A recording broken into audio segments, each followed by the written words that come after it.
So welcome to Pamplona. My name is Natalia Bellostas. I'm Managing Director at INTIA. I hope you all have a very good trip. Pamplona is not a really easy place to reach. I guess that you've made at least a couple of connections, each of you, but I can tell you that after a couple of days you'll think that it's been worth it.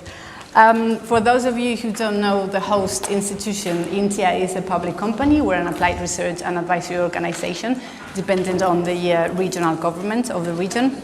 And we're also in charge of the certification of the protected geographic indications called Ville of Navarre. We've been around in the sector for over 40 years. We're very close to farmers, advising them. And we try to combine this focus on the livestock sector with a European vision.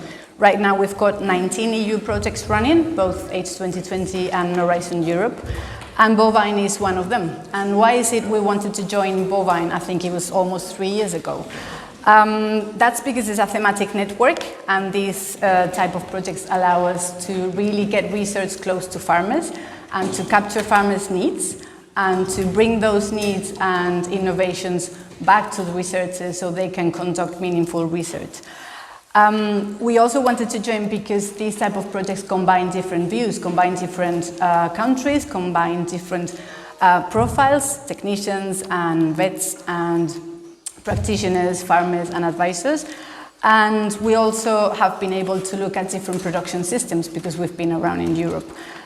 Veal and beef productions is one of our focus areas. I've just asked one of my colleagues here. We're 4 advisors in the team and we serve over 300 farmers on a daily basis. And we also work in applied research, especially in nutrition and pasture-based management. Bovine is right now dealing with an extremely timely topic. Beef is being blamed for climate change, and we're seeing massive investments in artificial meat and cell-cultured meat and other meat alternatives. And I think this is basically because it provides the consumer with a guilt-free consumption experience. Livestock production and beef production can certainly be more environmentally sustainable, and you've been working for that. And it can be turned from being part of the problem, as they call it, to be part of the solution in terms of climate change, and especially in those systems that are pasture-based or that can allow to manage land that would otherwise go unmanaged. As farmers and researchers and advisors and all the profiles that we got today in the room, I think we all have the obligation to make beef production more sustainable, both from an environmental point of view, but also from the socio-economic point of view.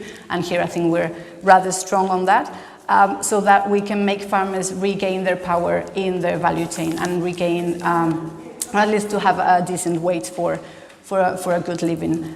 I think I've seen the program. You've got a really interesting program for the next couple of days with all good practices in terms of animal health and welfare and socioeconomic resilience and production efficiency.